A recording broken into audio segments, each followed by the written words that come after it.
जमुई लोकसभा में कांग्रेस के संभावित प्रत्याशी आईपी गुप्ता कांग्रेस आलाकमान के तरफ से हरी झंडी मिलने पर जमुई लोकसभा क्षेत्र में भ्रमण का किया आगाज। आज अंबेडकर विचार मंच पर अपने लाभ लश्कर के साथ जनसंवाद कार्यक्रम में पहुंचे। अंबेडकर साहब के मूर्ति पर माला अर्पण कर संबोधित किया। क्या कहा? को भी चालू नहीं कर सके। चलवाए वंदे भारत, झाझा के लोग आप खड़ा होकर रोज देख लीजिए कि चलवाए है वंदे भारत, पर उसी से आप संतोष कीजिए। यही उनका विकास है। जय हिंद, जय भारत। अपने भाषण में आईपी गुप्ता ने कहा, जमुई मेरा घर, मेरी दुनिया जमुई। यदि हमें जमुई की जनता ने चुना तो यकीन मानिए किसी को मायूस नहीं होने देंगे, विकास करके दिखाएंगे। मीडिया के साथ बातचीत में आईपी गुप्ता ने क्या कहा, सुने पूरी खबर।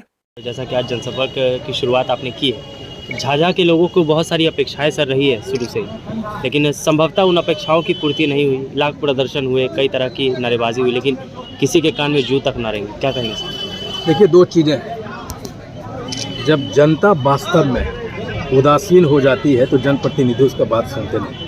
अगर आप किसी को गारंटेड कह देंगे कि भाई आप कुछ भी कीजिए हम ही चुने जाएंगे, तो क्यों सुनेगा आपकी बात? वही चीज़ें हुई है। हमने अपने मुद्दों पे तो वोट नहीं किया है ना। मैं झाझा के लोगों से पूछना चाहता हूँ, क्या उन्होंने मुद्दे बेस वोट किया है? उन्होंने तो किसी को वोट किया है, किसी कहने पे वोट किया है। लेकिन जब आप झाझा के लिए वोट करने लग जाएंगे ना, तो चीज़ें हो जाएगी आप। और यही चीज़ें मैं कह रहा हूँ कि जमुई के लिए वोट कीजिए। जिस दिन आप जमुई के लिए वोट करने लगेंगे, आपको शिकायत का मौका नहीं मिलेगा कभी कि ये नहीं हुआ, वो नहीं हुआ। सर, अगर आप संसद बनते हैं तो 5 पहला काम झाझा के लिए क्या कीजिएगा? देखिए, मैं सबसे पहला काम ये करूँगा संसद बनने के बाद कि झाझा के जो स्टेक होल्डर्स हैं, जो समाज सेवी हैं, जो पढ़े लिखे लोग हैं, जो नौजवान हैं, जो बुजुर्ग हैं, जो बूढ़े हैं, जो झाझा को 80, 85, 60 बरस से देखा है, उनके साथ बैठूंगा और लिस्टिंग करूंगा कि भाई आप बताइए आपके क्या क्या चीज़ें हैं और मैं क्या क्या कर सकता हूँ, कहाँ से शुरुआत कर सकता हूँ। पहला काम मैं यही करूँगा। जनता आपको कितना सपोर्ट कर रही है? देखिए, मैं घर का बेटा हूँ और पिछले 12 बरस से जमुई की जनता ने मुझे इतना प्यार दिया है, वो जिसका कोई मैं उतना डिजर्व भी नहीं करता जितना लोगों ने मुझे प्यार दिया है। सर, झाझा में सर, एक मिनट सर, झाझा आप पहुंचे एक उलाई नदी है सर, बहुत दिन से टूटा हुआ। संसद को बोलते बोलते थक गया पत्रकार और जनता, लेकिन कुछ नहीं सुनने। मुझे मौका दीजिए, पुल के बारे में बोल रहे, मौका दीजिए मुझे, वो मैं करके दिखाऊंगा। ये तो आपको कमिटमेंट कर सकता हूँ। 100% पहले सर एक बार निरीक्षण करना चाहिए आदमियता के नाते कि उस पुल अगर गिर जाती है कई तो गांव सर जनता प्रभावित दब के मर जाए। उससे पहले आपका दायित्व बनता है या नहीं जांच करने का? नहीं, बिल्कुल बनता है। तो फिर आप बोल रहे हैं कि जीतने के बाद? ये मैं नहीं कर रहा हूँ। इन्होंने कहा कि जीतने के बाद अब क्या करेंगे, जी जी, प्राथमिकता क्या होगी, मैंने वही कहा।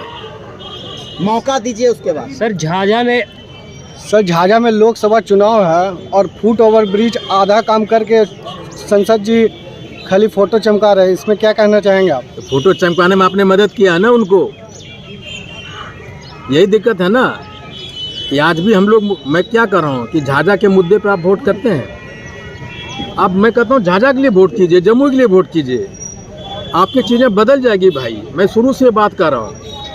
आप चीज़ों को भटकाने के मौके पर लोगों से बात करेंगे, क्या पूछने का अधिकार आपको नहीं होगा। आप अगर वो फोटो चमका रहे हैं, चेहरा चमका रहे हैं, तो आपको सोचना होगा। गोदी मीडिया आज भी, मतलब आपका कहने का मतलब कि गोदी मीडिया आज भी चमका रहे हैं? चमका रहा है, ये तो सच है। आप देखिएगा कि आने वाले दिनों में कि गोदी मीडिया के खिलाफ में क्रांति होगी और आप और हम करेंगे। सर, आखिर कांग्रेस का नेता लोग गोदी मीडिया का बहिष्कार क्यों नहीं करते? बहिष्कार तो किया, कहाँ जाता है डिबेट में? बहिष्कार किया हम लोगों ने, इसलिए डिबेट में नहीं जाते। सर, झाझा के श्री कृष्ण गौशाला सर अभी भी मैं जानता हूँ गौशाला के बारे में। क्या आप आज निरीक्षण करने जाएंगे क्या सर? देखिए, अभी निरीक्षण करने नहीं जाऊंगा, मुझे चकाई जाना है, लेकिन एक स्पेशल झाझा के लिए प्रोग्राम हम बनाएंगे। आपके संज्ञान में सर है श्री कृष्ण गौशाला? है, मैं उस पर बात भी किया था, बैठा था जी। हम लोग तो अक्षत थे, डिस्की थे, सारे लोग बैठे भी थे जी। लेकिन देखिए दिक्कत क्या है कि हम न 3 के हैं न 13 के हैं, और जो चीज़ें जो वहाँ पर हैं वो करते नहीं हैं।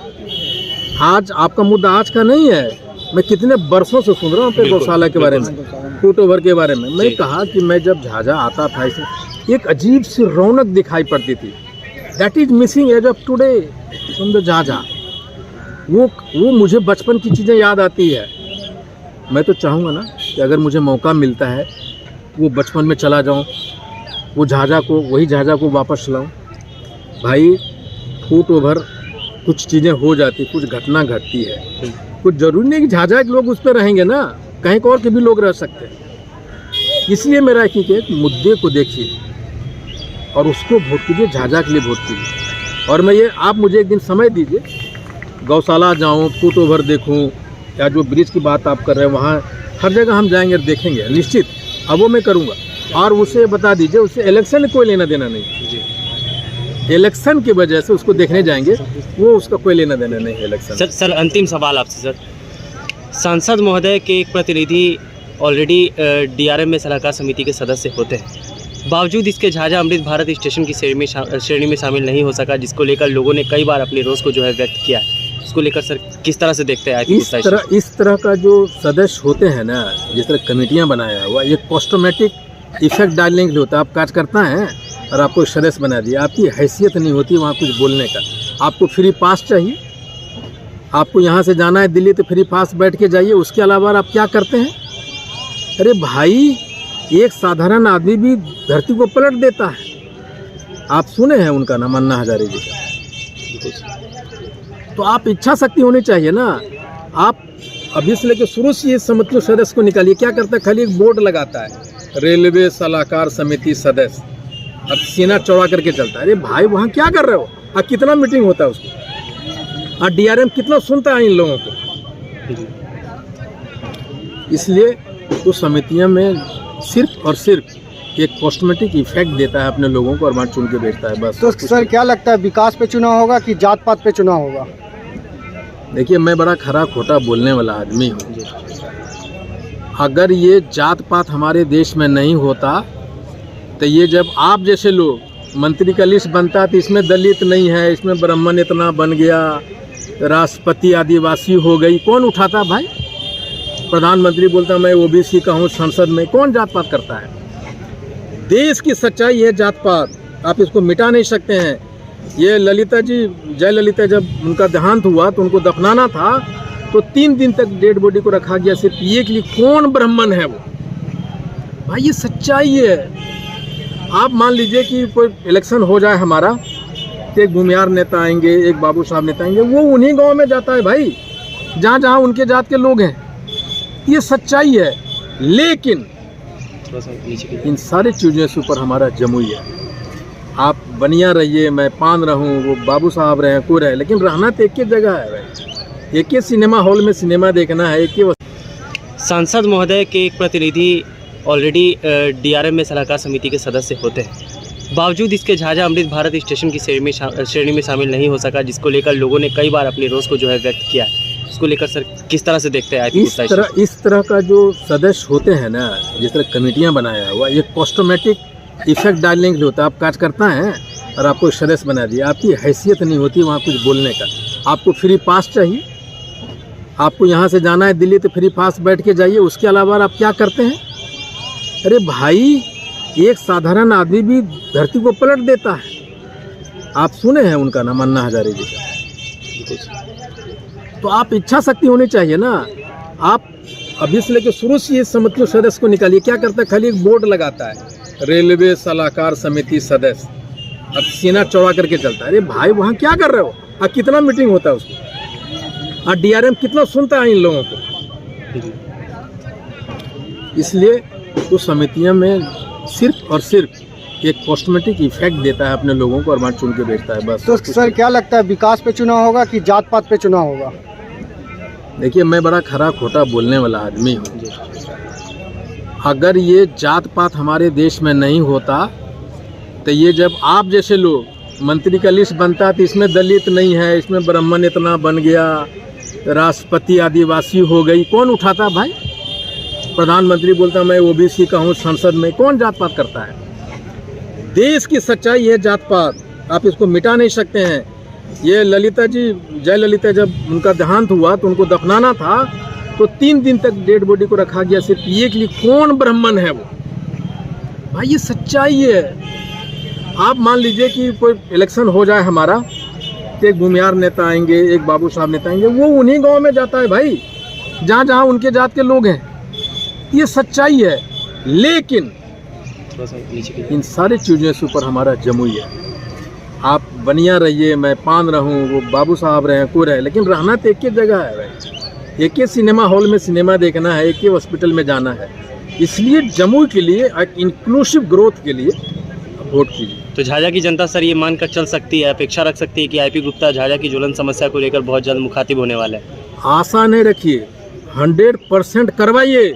अगर आप वोट देते हैं हमको और हम जीतते हैं तो हमारा गाड़ी रोकिए कि गुप्ता जी आप तो बड़ा बड़ा कह के गए थे, चलिए बंधक बनाइए हमको। आप क्यों नहीं बंधक बनाते भाई? अगर मैं नेट डिलीवर नहीं करता हूं तो झाझा के किसी घर में मुझे बंधक बनाइए, ये तो अधिकार होगा। Thank you. सांसद का 10 साल कार्यकाल को कब कैसे देखना चाहते हैं? देखिए, मैं हम लगातार ये चीज़ कह रहा हूँ कि उनसे कहा है कि अगर वो काम करते 10 साल तो उनको जाने के सोचते क्या वहाँ जहाँ जाना चाहते हैं। और आप ही बताइए आनंद जी कि 3 काम हमको बता दीजिए जिनको सांसद जी कर सकते हैं माइलस्टोन है जमुई के लिए। ये चापाकल गाड़ना और स्ट्रीट लाइट लगाना सांसद का काम नहीं होता, फिर हमारा पंचायत समिति और मुखिया जी क्या करेंगे भाई? सर, सांसद चिराग पासवान कहे हैं जवान होके आए हैं, बूढ़ा होकर के जाएंगे। इस मैटर में क्या कहना चाहेंगे आप? तो पूछना चाहिए आपको उनसे, उनको पूछना चाहिए वे क्यों जा रहे हैं। मैं तो कह रहा हूँ कि भाई आप मत जाइए, यहाँ से चुनाव लड़िए, 10 साल का हिसाब किताब देकर जाइए। मैं तो पहला इंसान हूँ ये बात कह रहा हूँ कि हिसाब किताब कीजिए और जाइए। ठीक है, thank you. Thank you sir.